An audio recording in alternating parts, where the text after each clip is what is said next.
Everybody, welcome back into another awesome, inspirational, aspirational, super cool edition of the Story Lounge.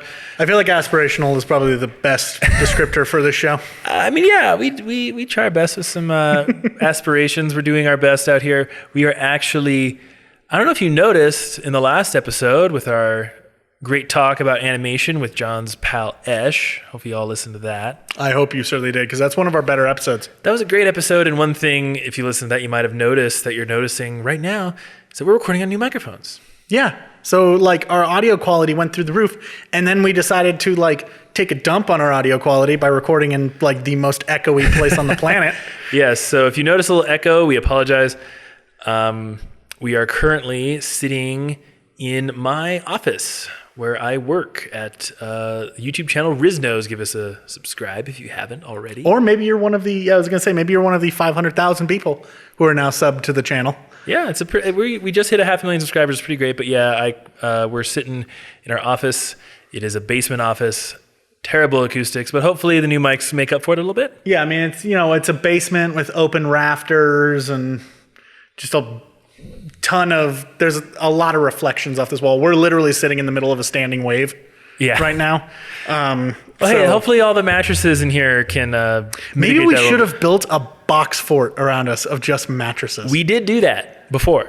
Well, maybe we should have done that for this recording. Well, we would have had to record it in the mattress room. Could have done that. But maybe for the future. But right now, we are here. I am Owen. This is John. Owen and John are here to talk about the movie The Farewell, which we saw last Monday. Yes. And by the way, the reason why we're recording here is because my room is literally a sauna. Yeah, it's summertime. It's like, it got to 95 today. Dude, I was doing voiceover for Screen Rant earlier today, and obviously I had to shut off all the fans and everything, like get all the room noise out. And I just about passed out in the middle of one of the recordings. It was so hot. It's so hot in there, and down here we're in a basement. Like the AC isn't even on, and it's pretty cool in here. It's also nighttime now, so that helps a lot. But yeah, it would still be hot as balls in your room. Yeah. There have been so many times where during the podcast I've thought to myself, maybe we should just like leave the fans on and just say something. Deal with the sound. And just be like, sorry about the noise, but we'll get a better setup someday. It's our aspiration, right? Yeah, because we are the aspirational Starlight Lounge. But yes, fun fact, The Farewell came out last Friday in Reno. And at the theater we saw it at, the last day you could see it was today. Really? It was barely in theaters. I'm really glad that we went to see it when we did. It was a movie that I had not read a lot about, but I had heard of before. If you've listened to our podcast before, you know that we are big fans of the A24 production company. Oh yeah, we talk about them all the time, especially when it comes to like smaller independent films. Like smaller independent films, and when we're talking about how people should, support smaller films. Yes. We always bring it up. Yeah, this movie, I think, from what I've read, might generate some Oscar buzz, especially depending on how the Oscars choose to categorize it, which we can get into a little bit later.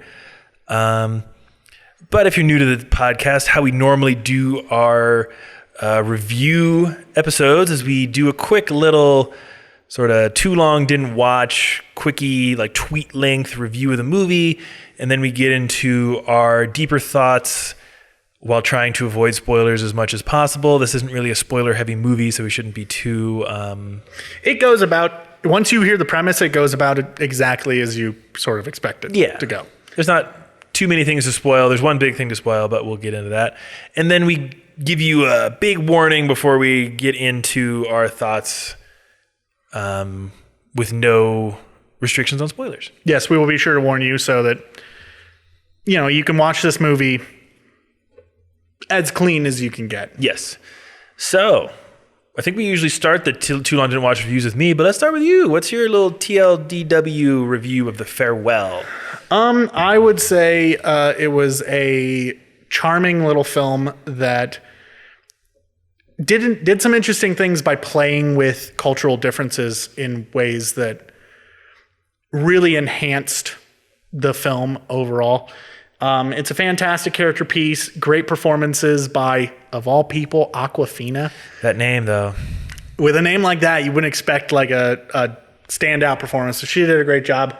Basically everybody in this film did a fantastic job. And I would just say go check it out if you get an opportunity, or catch it on streaming however you can. All right, here's mine. I have this thing where I text a friend of mine just my thoughts about the movie, because she's really interested in my thoughts about the movie. Which friend? Ellie. Oh, okay. So here's my really quick review that I sent her way. Super interesting film. It was refreshing to see a movie that has an entirely Asian cast while not strictly being a foreign language film. We can get into that a little bit later. Super great performances. I really bought all the family dynamics and the two leads, Awkwafina's character named Billy and the grandmother character Nai were fabulous. It was wonderfully shot. There's some stuff I want to get into with the camera work, especially early in the film. Towards the end of the film, there's one shot in particular that broke me a little bit. There are a few moments in this film that are break-worthy. I thought that the pacing was a bit slow. I remember a couple moments where I'm like, okay, can we move this along a little bit quicker? And I think the score of a film is not something that really ever sticks out to me that much. And I had a thought pop into my mind early in the film that the score was something that probably got sacrificed to the budget. Probably. But overall, really good film. I would recommend it to most people. I don't know if this is everyone's cup of tea. Probably not. But I would say that it's the kind of film where this is a family film at its core. And I don't mean that in terms of like this is something that like little kids can necessarily watch or something like that. This is a film that it lives and dies by the family and the family dynamic. And if you've ever had any sort of, which I mean, basically pretty much everybody has, if you ever had anybody in your family pass away from anything, this film is going to hit you pretty hard in the feels. Yeah, even with the cultural differences that the film explores very, very deeply. Yeah, unless if somehow you've gone through life and not lost anyone in your family, which at our age is difficult to do. Yeah, with us almost being 30, we're at the point where like we're starting to lose our older family members. I mean, I'm out of grandparents. I've got one, and she's 95. Yeah. So I'm out of grandparents. I've got one parent left. So yeah, it's tough to go through life without experiencing loss in some way. And despite the cultural differences the movie does explore, you will relate to this movie, in my opinion. Yes. So let's dive into the premise of the film, which, as I said, once you know the premise of the film, you're pretty much going to know how the film goes. So the movie begins with Billy, played by Awkwafina. She's talking with her grandma, and her grandma is at the hospital. Nai she's at the hospital. She's there with little Nai, which Nai's younger sister. So Billy's great aunt, yeah. And I say aunt, you say aunt. Yeah, well, that's because you have your auntie. Yeah. And I've got my aunts. Yeah. Yeah. Because you've got one, so auntie works for you. Yes. But anyways, so by the way, these microphones are picking up a lot of the lip smacking. You had to add to it. I'm sitting here with headphones, so I'm listening to a live feed, and so I've got. I'll try to be more aware. But anyways, so she's talking to her on the phone. Nai is at the hospital, and we find out that at least little Nai finds out, or little Nai. No, it's Nai. Yeah, finds out that she has lung Stage cancer. 4 lung cancer. Yeah. So basically, like, she finna die. Yes, I believe the doctor says that she has roughly 3 months to live. Basically. Says she's terminal, she's going to die. There's nothing you can really do about it. Yeah. And we see little Nai not tell. Yes, she gets the news from the doctor. She goes back to the waiting room to find Nai and says, oh, it's just benign shadows. Nothing's wrong with you. You're perfectly healthy. Yeah. And then they leave the hospital. And Nai lives. I don't think they specify where in China they live. It's kind of, I mean, I think that they do say, but I can't remember off the top of my head. It's a place I'm sure that someone who is from China would know and has some kind of relevance. It's Changchun.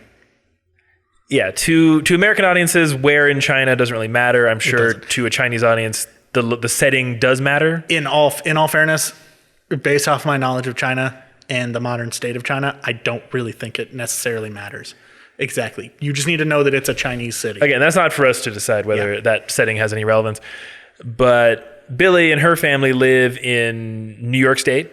I think Billy is, it shows that she is like a student trying to get in some kind of fellowship program. Part of a fellowship program with Guggenheim,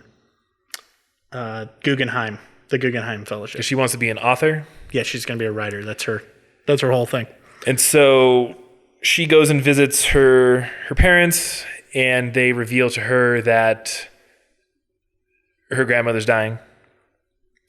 But they tell her that they're not going to tell her. Yeah. And there's an interesting line from, I forget all their names, from the mom. Jian. She says something to Billy that maybe a tradition is going too far as a word, but it's a thing. It's something they do in the culture. In China, there's like a saying that it's not the cancer that kills you, it's the fear that kills you. So in their eyes, it is doing her a kindness to not tell her diagnosis. Yeah. While Billy, who has spent most of her life in the United States, I think she moved there when she was 6. Yeah, they set up that she was real young. I think it was 6. That was accurate. So she spent most of her life living in the West, in the US, and that just doesn't compute with her. Yeah. And she's very like, we need to tell her so she can say goodbye and take care of any unfinished business that she might have and things of that nature. Exactly. So the parents say they're going to go to China for her cousin's wedding, and the wedding isn't a real wedding. It's just an excuse for the family to gather and say their goodbyes to Nai. Yeah. And initially they don't want her to go. They're like, you show your emotions to us, she'll immediately know that something's up. Yeah. So like, you're staying here, which is really cruel, actually. It is incredibly cruel because it's established, like, basically from the get-go that she has a fantastic relationship with her grandmother. Oh yeah, the movie opens with them on the phone together. Yeah. So, that sucks. Yeah. But she's not to be denied. That's one thing about Billy's character. She's very like headstrong. She's very, nothing's going to stop me. She puts a flight to China on her credit card. Yeah. Despite being like, they established that she's in like pretty dire financial straits. Yeah. Like she hasn't paid her rent in a couple of months. And like, now they set up that she hasn't gotten a fellowship because you see her like get a rejection letter. So she's not going to be getting any money from that. Like, so she's in a bad place, but she still, like, goes. Yes. And basically the rest of the movie, that's the premise.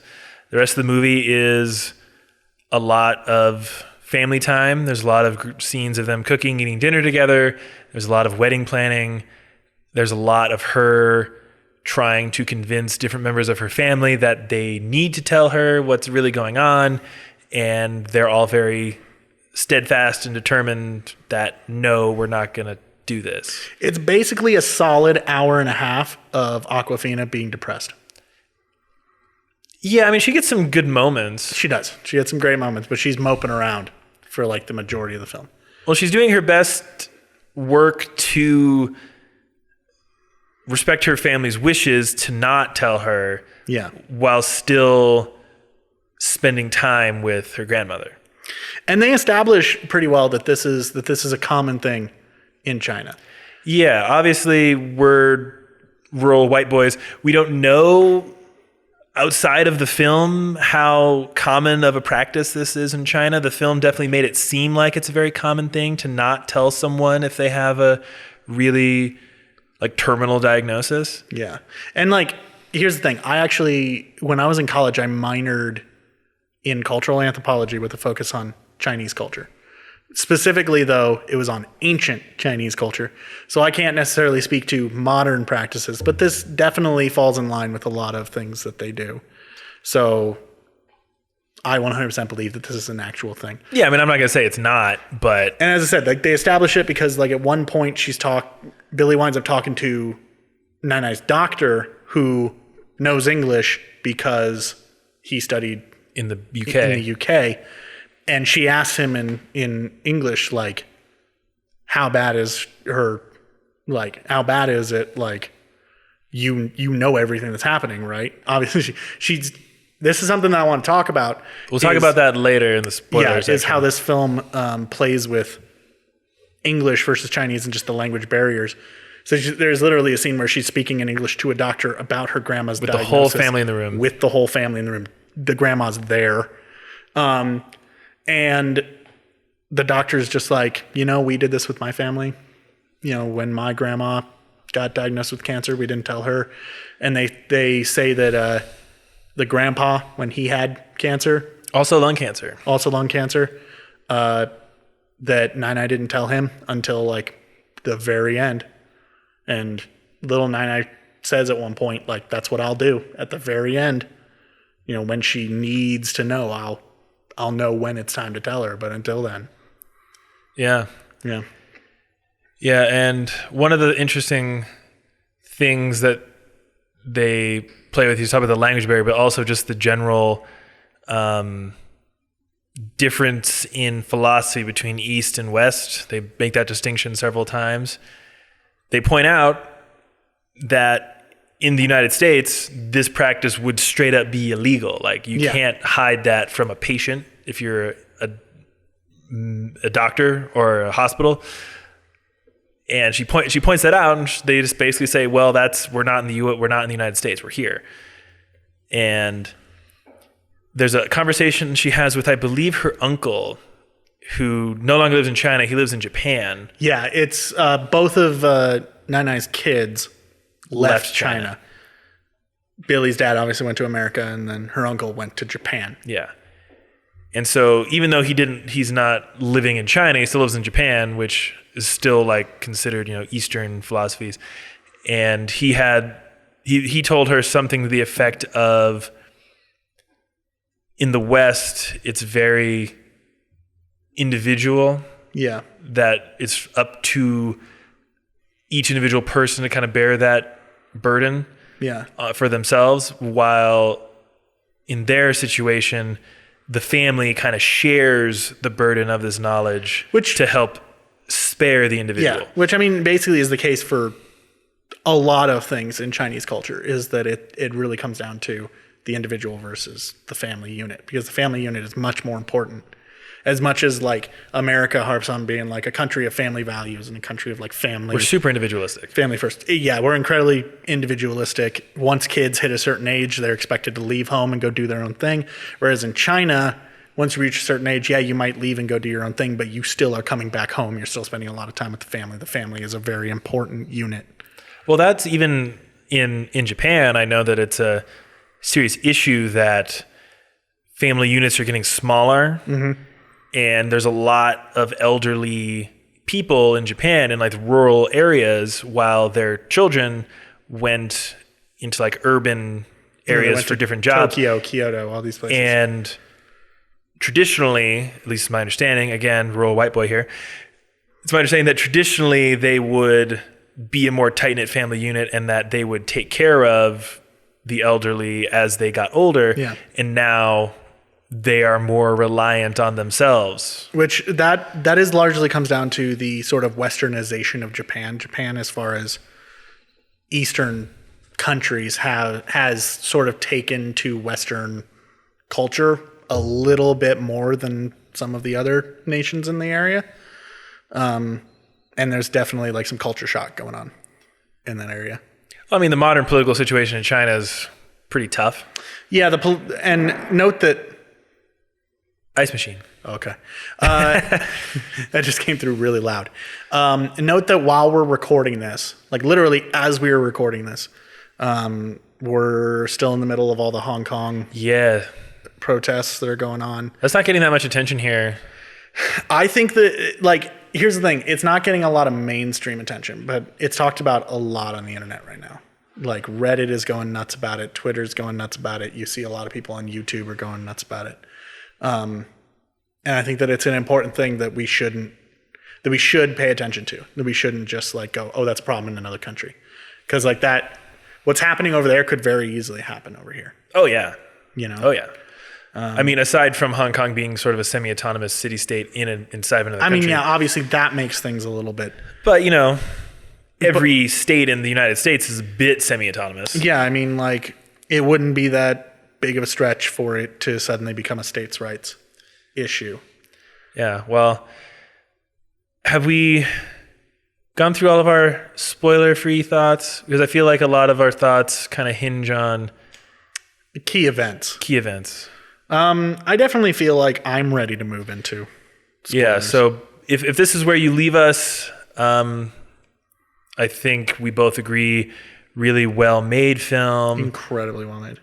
You'll relate to it even if you know nothing about China or Chinese culture. If you've just been a part of a family, you will relate to this movie in some way. Kind of a slow burn, but if that's your jam, I mean, I think we went as a group of 3, and I think there were 3 other people in the audience. Yeah. 3 younger people, which kind of surprised me. A lot of times at indie films, it's like... Just us? It's either just us or it's like just us and like a couple old people or something. Yeah, I think when I went to see Art of Self-Defense, there were maybe like 6 other people in the theater. I mean, everyone's going to see Hobbs and Shaw right now. Which, as you said before this episode, if we were going for the clicks, we'd be reviewing that, not the farewell. Maybe we should rebrand the Starwipe Lounge as like an indie podcast. Well, then we can't talk about Marvel ever again. I do that on the day-to-day.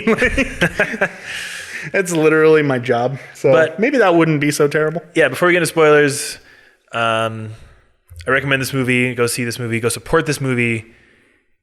I think this will be a movie that will have some buzz come Oscar season.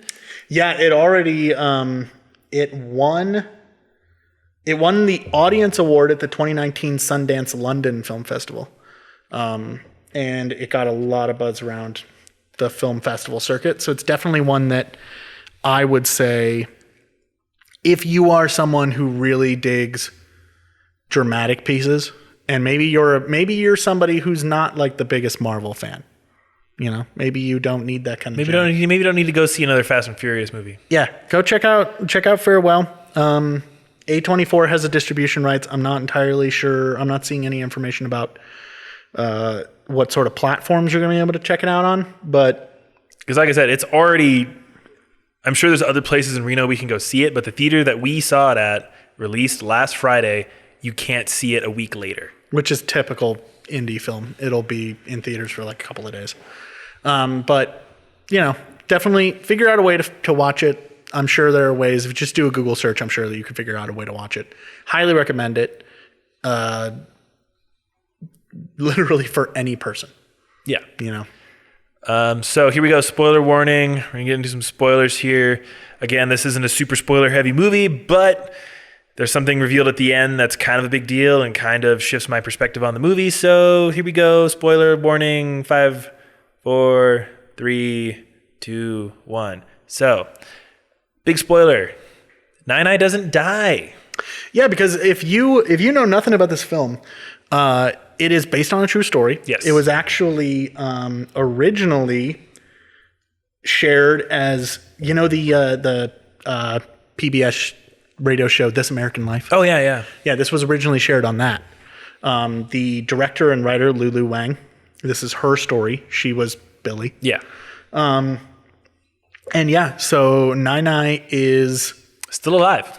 At least as of the film's release at Sundance, January 25th. We can't speak to whether she's Still alive. I'm sure we would have heard about it with the release of the movie that if she weren't alive. Yeah, they might have edited something onto there. But 6 years after her diagnosis, Yes. still alive. Which is fantastic. Yeah. Gotta wonder if she knows. She probably knows now because there's a movie about it. But one of the major questions that we both had coming out of this movie was, did she know? Did Nai know that she was dying the entire time? I stand by the idea that I think that she did. I think she did too. There's a scene at the very end of the film as Billy's like getting ready to leave China to fly back to America. That scene. That was a rough scene. But where Nai gives her an envelope with money in it. And I expected there to be a shot as they were driving away of Billy opening the envelope and there being like a letter that would have just effectively been like, hey, I know. Hey, goodbye. Yeah. Yeah, because the whole movie essentially is the family putting on a brave face for her sake. Mm-hmm. But you could easily turn it around and say that Nai is putting on a brave face for them the entire time. Yeah. Like, one thing the movie establishes really, really, really well right from the get-go is that this family doesn't really communicate well or is great with honesty. Yeah. Because they're a bit dysfunctional. Is the phone conversation. Nina's in the hospital. Billy's like walking back to her apartment, and Billy asks Nina, "Oh, where are you right now?" And gives some like bullshit answer. She's like, "Oh, I'm at Sisters." Yeah. And even though there's very clearly like a hospital, like telecom going over. And like Billy bumps into someone on the street and has like a brief little conversation with her in English. And then Nina asks, "Oh, who's that?" And she's like, "Oh, just a friend." And it's someone she just like randomly bumped into, like asking for signatures for some sort of petition. Yeah. So it establishes really early on that they're really comfortable just telling like little tiny lies to each other for convenience sake. Which almost winds up being a theme in the movie. The idea of like little lies that like don't hurt anybody. Yeah. Because the whole film is centered around, and like the movie starts with based on a true lie or something like that. Like this is based on the like biggest lie ever told, or something like that. I think it was something called. I think it said something like based on a true lie. Yeah, True Lies. True Lies. That's a completely other movie that we should talk about. Maybe that'll be one of our commentary episodes. James Cameron. Yeah. True Lies. Which we'll talk about commentary episodes another time. But yeah, lies is a motif throughout the entire film. Well, there's one thing that they did with the camera pretty early on that I really, really, really liked was when Billy goes to visit her parents the second time because they're having dinner and it kind of establishes their dynamic, and then she goes back a second time and her mom is acting really strange and her dad is like off in the bedroom or whatever, and she knows something's wrong and they won't tell her, and she finally breaks them down and they tell her what's going on. And there's a scene in the bedroom where the three of them are talking to each other, and the way they shot it did such a good job of visually explaining that they're all really distant from each other, because where they're situated in the room, they kind of like form a triangle, and in every single shot, you see all three of them, but only one of the characters are in focus. Yeah. And so it kind of does a traditional kind of shot, reverse shot, but the way it's framed, you see all three of them in every single reverse angle, but they just play with the focus a lot. And there's also the scene where she finds out about Nai.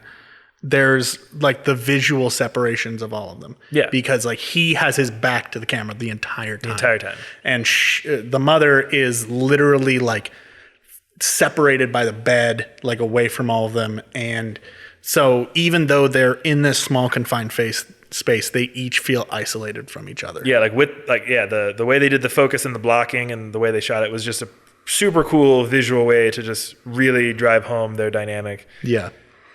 Of like, they're a family and they're together, but like they're kind of in their own separate worlds. Which is a perfect juxtaposition to the end. I thought this shot was gonna be the end of the movie. Yeah, you were pretty certain that this was going to be like that they were going to cut to credits once this happened. I would have been satisfied with that, honestly. It would have worked, I think. So we kind of explained the plot. So they go, the whole family goes to China. There's a lot of wedding planning. There's a lot of like great family moments. There's a lot of strife and debate on Billy's part whether or not to tell her what's happening. And that's the important thing is that Billy is like largely separate from the family when it comes to this whole thing. Oh yeah, she's the only one. You can tell that everyone has issues with this, especially the cousin How. He definitely has issues with the whole situation, but he's on board with it. And so everybody's in their own like varying levels of on board, but Billy is like really not on board. She's kind of just playing along because like she doesn't want to go against everyone else. Yeah, but she's not supportive of it. Because you get the sense that if she could just convince one of them to go with her, that she would have done it. Yeah. But she was literally against every single one of her family members. And there were so many times in this movie where I expected somebody else to break. Oh yeah. Like I expected the uncle to break. I expected the dad to break. Like that was the one that I was like, Dad's gonna break. Well, he was drinking the whole fucking time. Well, yeah, and there was a sequence where he was like super drunk, and I was like, that dude's about to break. Like literally right here. And then later on at the quote unquote wedding, you expect the uncle to break. Yeah. Because he like is saying some words and he like breaks down. He's basically giving a wedding toast that is his goodbye to his mom. Basically. It's pretty heart-wrenching. Yeah. And so you kind of expect, there are multiple times where you expect people to break down, but. Well, that was good tension. Yeah. Because I mean, yeah, the movie's kind of slow, but there is that tension there because every one of the characters, besides maybe the mom, she was very steadfast. Yeah.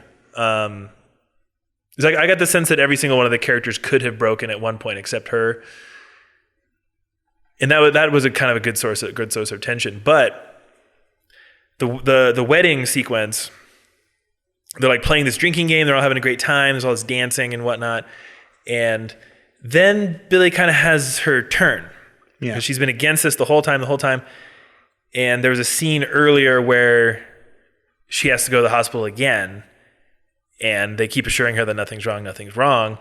And they send somebody not of the family to go collect her results. They send the maid, I think. Yeah. They send someone who's not in the family who knows what's going on to collect her results for her because they're busy at the wedding. Actually, I don't even think that the maid knew that she was dying. I don't remember who it was. Anything.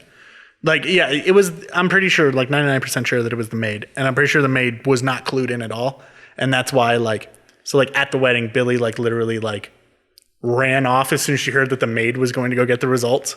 And so she could hide the results. Yeah, she went to the hospital, got the results, and then they went and forged them. They changed the results so that it showed like, benign shadows, whatever the fuck that means. Yeah, which Nana even asks what that means. Yeah, she's like, what is that? It's nothing. And so that kind of completes her turn to like be with the family because there's a shot as after they do all that, like it's kind of a corny shot, but it's a slow-mo shot of the whole family. Like walking. Like, yeah, they're all like walking in like a group and like Billy is with them in the front.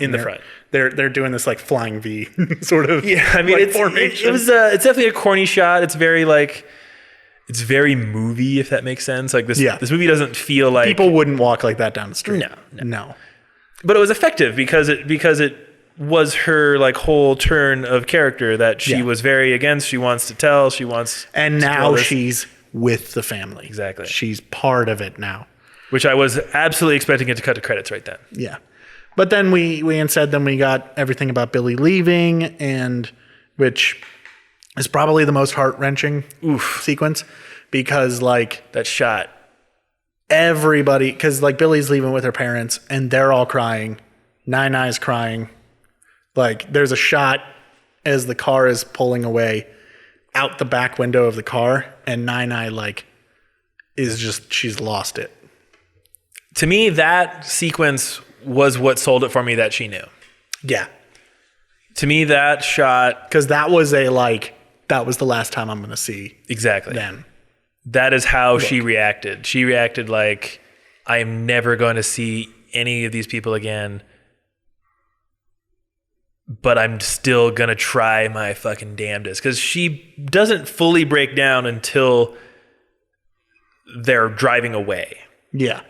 And she's trying so hard, like during the goodbye, she's like, oh, of course you'll be back to China again. I'll see you soon. Da, da, da, da. And they're struggling to separate. And then she kind of just like, okay, go. Just get You're going to miss here. your flight. Go. Just get out of here. And then once they're driving away, there's like the shot from inside the car. You just see her like waving and like reaching out and getting smaller and smaller and out of focus. And that shot. You see little Nai come over and like take her inside. Yeah, that was a rough fucking shot, man. But so good. Yeah, it's so good.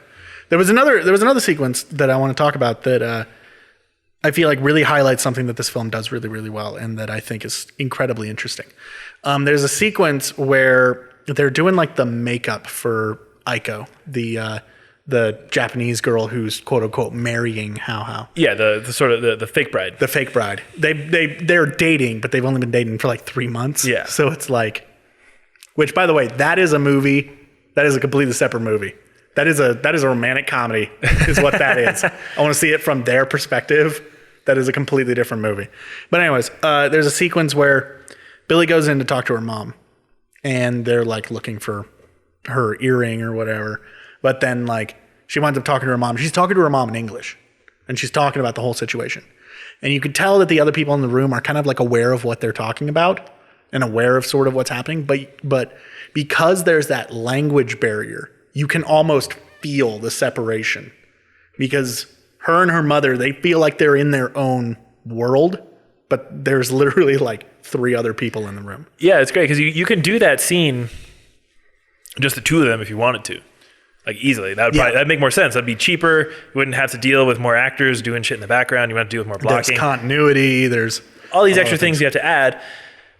But yeah, really driving home that language barrier is fascinating because... And it happens a few times in the movie. You've already mentioned the doctor sequence. Is it plays a lot? I did it again. Damn it!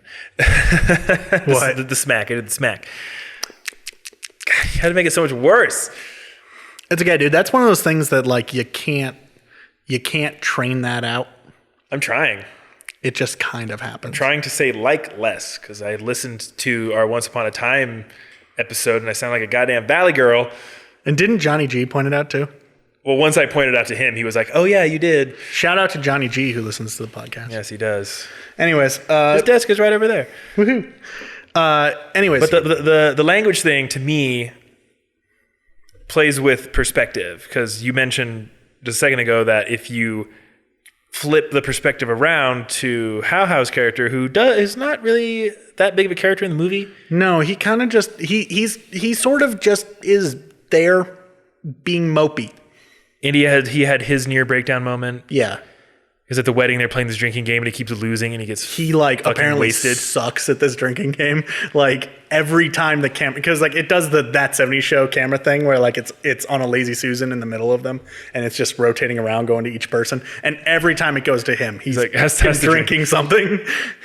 But like you said, that could have been an entirely different movie if you flip it around to Nai. That could be an entirely different movie as well. And the language barrier plays with the perspective and the knowledge. Yeah. Like who knows what, which I thought was really, really interesting. Because I find it hard to believe that having your son and your daughter-in-law and your granddaughter living in the United States for over 20 years, you don't pick up some English. Like, Nai has to know a little bit of English, right? And they establish that she knows a little bit because she, like, says, like, I love you in English. Yeah. And I think she says thank you at one point. So she says, like, small words here or there. So you got to wonder... Which, again, leads me to believe that she did know. Yeah. And I mean, like, because... To me, the biggest thing is that because she had gone through it with her husband, I feel like she was, like, noticing things. I mean, like, you'd have to be kind of dumb to not notice that these people who like, this is supposed to be a happy occasion and everybody literally looks like death. Well, and she points out that the bride, that her and Hao aren't even that close. Yeah. And she's confused as to why they're getting married. Yeah, she's like she's suspicious. This girl doesn't seem to like How that much. I mean, they've only been dating for 3 months, but yeah, she points out kind of the inconsistencies of what's the reason they're all there in the first place. Yeah. But she's really stoked about it, which... Because she says this is the first time that the whole family's been together in like 25 years or something like that. Yeah. Is what she says. Because it seems like it's one of those things where like when the uncle would come to visit, obviously the dad wouldn't be in town. And when the dad came to visit, obviously the uncle wouldn't be in town. So it's like one of those things where you can't get everybody all together. But back to that scene you're talking about with the makeup scene where they're talking in English. That to me was one of Billy's best scenes. Yeah. Because it's basically her kind of bearing her soul to her mom about how they'd left China. Yeah. Because the scene starts with her saying, I don't want to go back. I want to stay here and I want to take care of her. Yeah. And the mom character's like, oh, that's ridiculous. You have a life over there. And she hasn't told anyone that she didn't get the fellowship. I think she tells Nai at the end. She tells Nai at the end. Yeah. But she didn't tell anyone that she got rejected for that thing. And she basically describes her experience of them uprooting themselves from China and moving to the US when she was 6. She kind of recalls these fond memories she has of like being at Nai's house and being with the family as a whole, and she really missed that and valued that. Yeah, and she specifically calls out her grandpa, who she's like, we left, and then didn't even get to go to his funeral. He passed away. Nobody told me that this was happening. He just was gone. Like, and then I come back, and he's just not here anymore. Which, that's some rough stuff. Yeah.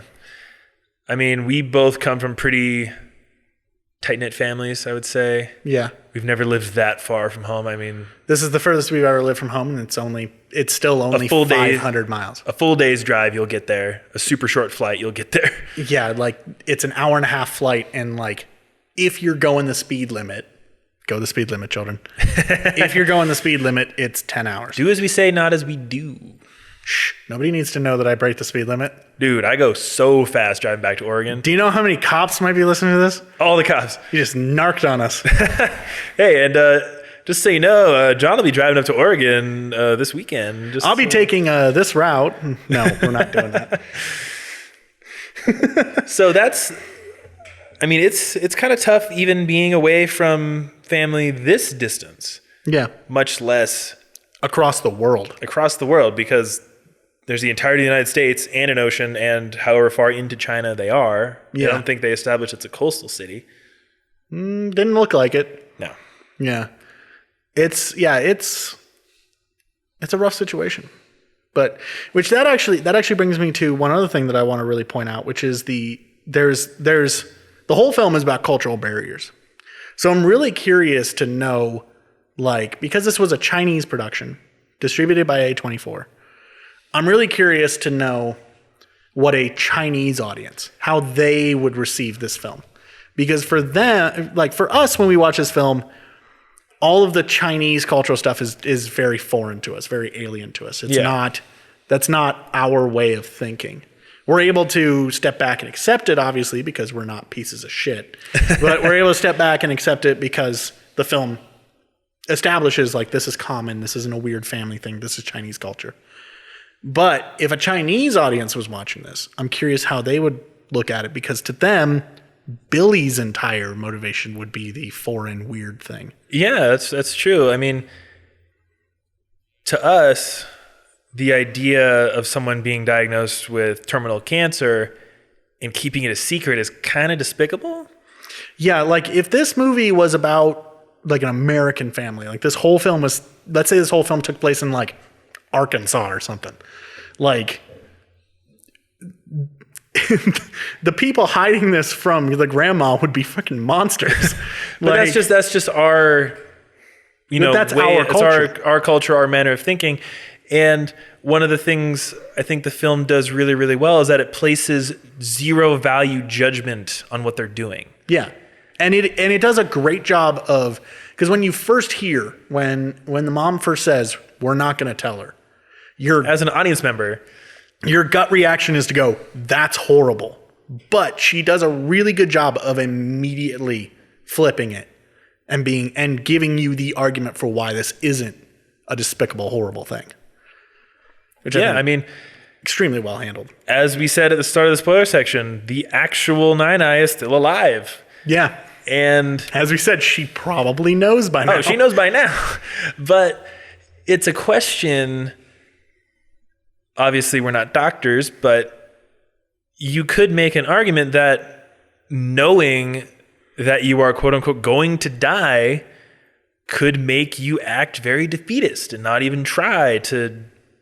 One of the things that Nine-Eye does is she like takes the stairs everywhere, and she does like Tai Chi or something. Yeah, she has this morning thing where she slaps the air, something like Tai Chi, and goes like ha, and like, which is great. Yeah, no, it's definitely not Tai Chi, but it's something resembling Tai Chi. Yeah. Which I thought it was cool that at the end of the film actually ends with Billy's walking the streets in New York, and she does it. Yeah, that was really good. Yeah, but if it's impossible to know, but had they told her, okay, you have terminal cancer, you have 3 months to live, could that have changed her medical outcome in any way? You can't really know. It's hard to say. I mean, you could make an argument that saying, okay, you have stage 4 cancer, you're probably going to die in 3 months. Depending on the person, they could completely shut down and just accept their fate. I'm going to die. I'm going to get all my affairs in order. Da, da, da, da. Or they could have the opposite, being like, no, fuck that. I'm going to do everything I possibly can to survive. Who knows? Yeah. But if you just straight up don't know, you're not really going to change anything. Yeah. Maybe you don't get that defeatist mindset, and maybe it helps you survive. It's really impossible to know. Which again really comes down to the question about whether Nine-Eye knew the whole time or not. Yeah. You get the feeling throughout the film that like maybe she knows. Yeah. Because it's like sometimes the way that she talks to Billy, especially in that scene where she's doing her like morning hiya thing. Yeah. You kind of get the feeling that like she knows something. She knows something. Well, I mean, she's been to the hospital. She's been in and out of hospitals, so she knows that something's wrong, but maybe not the extent of what's wrong. Yeah. It's really hard to say, and I love that ambiguity. It's incredibly well done. Another thing that's incredibly well done is this film is actually really well shot. Oh, it's beautifully shot. It's beautifully shot. I already praised the camera work. We already both praised the camera work. This is true, but that really comes down to cinematographer Anna Francesca Solano, who I hadn't heard of her. This is new to me, but she actually said that. So she, obviously, as a cinematographer, she has a lot of references. She talks about some films that she really enjoyed and that she took inspiration from, like Still Walking, Force Majeure. But she said that the biggest source of inspiration was actually hanging out with the family, the actual family, at their home there in China. Which I think that's an interesting source of inspiration, I think. I mean, yeah, that really is. I don't know how much access she had or how much the family's changed since going through this experience. Maybe How is actually married to the girl. Maybe there was an actual wedding. But one of the things we pointed out before is that the camera work does a fabulous job of really establishing how distant they all are from each other. Yeah. Even during the scenes where it's like they're literally packed into like a tiny living room about the size of like the desks that we're currently sitting at. Yeah. Like it's a cramped little apartment. But question for you. Yes. How do you think the Academy will view this film? Will it be nominated? Will it be nominated under Best Foreign Film category or not? Because I think it's probably at least 60-40 Chinese to English, if not more. It's got to be maybe 70-30. While I think that necessarily classifying this as a foreign language film is up in the air, I think that it will be classified as a foreign film just for the sheer fact that it's a Chinese production just distributed by an American company. Right. which kind of makes you think that, yeah, it'll probably be nominated for Best Foreign Language Film. Well, probably win. I mean, I hope it does, because this was fantastic. Fantastic film this is one that, so like, I will probably try to own this movie. I'll try to buy it on Blu-ray. I would love some behind the scenes stuff to go more into the actual family. Yeah, I'm really curious to learn more about the actual family. It doesn't seem like there's a ton of information, at least that I could find online. But, I mean, there's a lot of information about director Lulu Wang. Also, the little clip they show of the real life Nai, the actress they got to play her looks almost identical. Yes. It was a little weird. Like, dang. Yeah, super good. Do you have any further thoughts on The Farewell before we wrap things up? Not particularly. As I said, it's a fantastic film. Obviously, it holds a 99% on Rotten Tomatoes currently. So it's a great film that I think that a lot of people should go see. Even if you're not a big fan of like character pieces and things of that nature, maybe check it out just because there's a lot of heart in the movie. And it's, as I said, it's an interesting look into a culture in a way that we might not ever really see in other pieces of media. Yeah, I'd agree. It's well shot, really well performed. I don't really know anything about Awkwafina as an actor. She was in Crazy Rich Asians. She was in Crazy Rich Asians. She was in Ocean's 8. And that's about all. I just have a hard time taking her name seriously. She's going to be in Shang-Chi and the Legend of the Ten Rings. Mostly because of BoJack Horseman. Because there's a character, like a pop star who's a dolphin named Sextina Awkwafina, and it's super funny. Sextina Awkwafina has a song about getting an abortion, which is fabulous. Fabulous episode. Brilliant. Love everything about it. But yes, super great performances, super well shot. You will relate to this film if you've been part of a family, which pretty much everyone has. If you haven't, I am sorry. It sucks. Yeah. Because, I mean, even sometimes being part of a family sucks, but I think for most of us, it is generally positive to be part of a family. Generally. Yeah. And I expect that this movie will have a handful of Oscar noms down the line. I expect that when we start talking about Oscar season, this film will be brought up a lot, despite coming out in August. At least I hope it does. I think it should. At least in Best Foreign Film. I would not be surprised if this is a film that just falls away. We'll see. Yeah. I don't know how well the Oscar season films are going to pan out. If this is a good year for Oscar bait or not. I don't know. We'll see. I don't think any of the early year biopics are really Oscar bait. I can't even really remember any of them. Tolkien. I don't think that that's going to get any buzz just off of the sheer like the controversy around it. Rocket Man. That one might. Maybe. That one was pretty good. I actually watched that one. Yeah. I guess I just don't care that much about Elton John. I mean, I don't particularly either, but I've had I'm Still Standing stuck in my head for the last couple of days because somebody on Reddit posted a side-by-side. I did see that. Of the like music video version that they did for the movie and then the original. So I've had that, like even just watching the GIF, I've had the song stuck in my head. Maybe to save yourself the trouble and just play the actual music video. I mean, yeah. I mean, that's what they did in Once Upon a Time in Hollywood. They didn't like reshoot the Sharon Tate film. They just played it. True. All of that being said, I think that there is definitely some novelty in having Taron Egerton actually do the music video. Yeah. It wasn't like frame for frame perfect, which I was a little like, I mean, obviously when it wasn't The Room and the Disaster Artist frame by frame. While I was watching the movie, I didn't notice that there were differences when you see it side by side. Obviously, the big difference is one of them's in widescreen, one of them's not. But, you know, I think long story short, check out The Farewell if you like good films, you know, if you're the type of film goer who's really, really fucking stoked to see Hobbs and Shaw, that's awesome. I've heard it's great. I might go check it out. I don't know if this is your kind of movie. I'm not going to say it's not. I'll go on a limb and say it probably isn't. If you're like stoked to go see Hobbs and Shaw. I mean, there's no reason to say that you can't really enjoy both. It's true. I'm sure there are many things in Hobbs and Shaw I can appreciate, but the type of snobby film person that I am, I'm probably going to prefer The Farewell.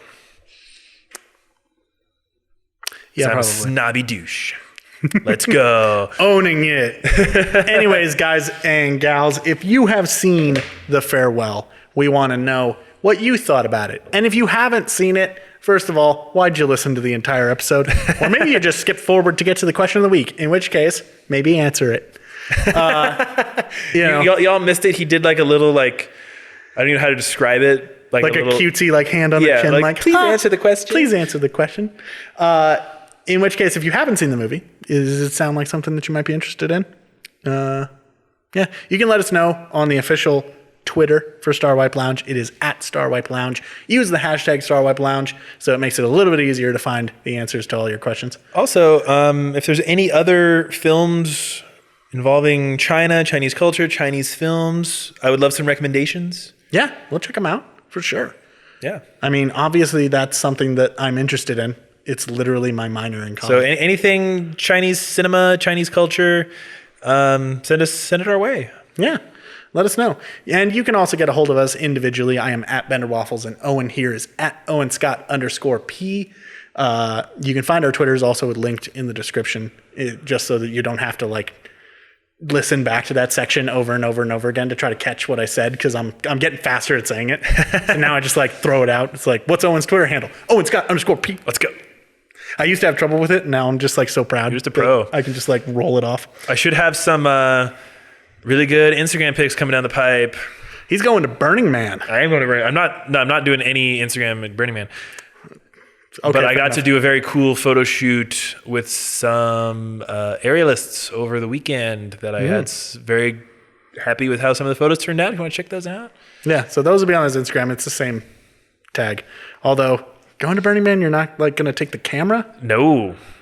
A, I don't want to get the camera broken. And B, it's kind of frowned upon to take photos while you're there. I mean, people do it. Yeah. But I've literally seen thousands of them. Yeah, it's not like a thing where people will like stop you, be like, fuck you, why are you taking photos? But it's my understanding that like it's generally frowned upon to be taking tons of photos while you're there.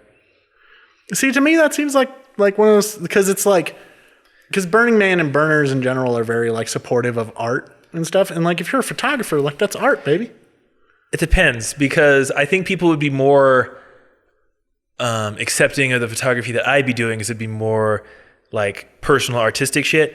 People who were like taking selfies with their phones and posting to Instagram. That's the shit that people don't like. No, don't be doing that. But no, I mostly just don't want to break my camera out there. That's fair. That's fair. And you're not taking your phone because you're like going off the grid. I mean, my phone will be there. It won't be on. Yeah. But you're going off the grid. Yeah. So off the fucking grid. Off the fucking grid. That's why we're recording. Well, actually, we're recording this episode because I'm not going to be here this weekend. Because as of the posting of this episode, I am currently in Oregon, provided that my truck survived the drive. Which it will. I'm not worried about that. But then when you're in the desert, when you're in the desert, we're gonna have to figure some shit out. Yeah. I think I'm gonna record an episode with my brother next week, so you can check that out by just checking out the feed. It'll be up next weekend. But anyways, guys and gals, if you enjoyed this episode, why not share it with your friends? Let everyone know, hey guys, there's this podcast. It's called Star Wipe Lounge. You should check it out. Also, if you're not, if you aren't the kind of person who has friends, or maybe you just don't want to like share with them, leave a review on iTunes, Google, all that sort of stuff. That helps out a lot. I've been looking into a lot of the sort of like numbers behind podcasts, and just having positive reviews helps out a lot. Oh, okay. So jump in there, let people know that the podcast is great. Give us a big old thumbs up, 5 stars. We're working on getting better. 10 out of 10 would listen again. And we will much appreciate it. Apparently we're not getting better at speaking. Anyways, guys and gals, I hope that you have a good one, and we'll catch you next time.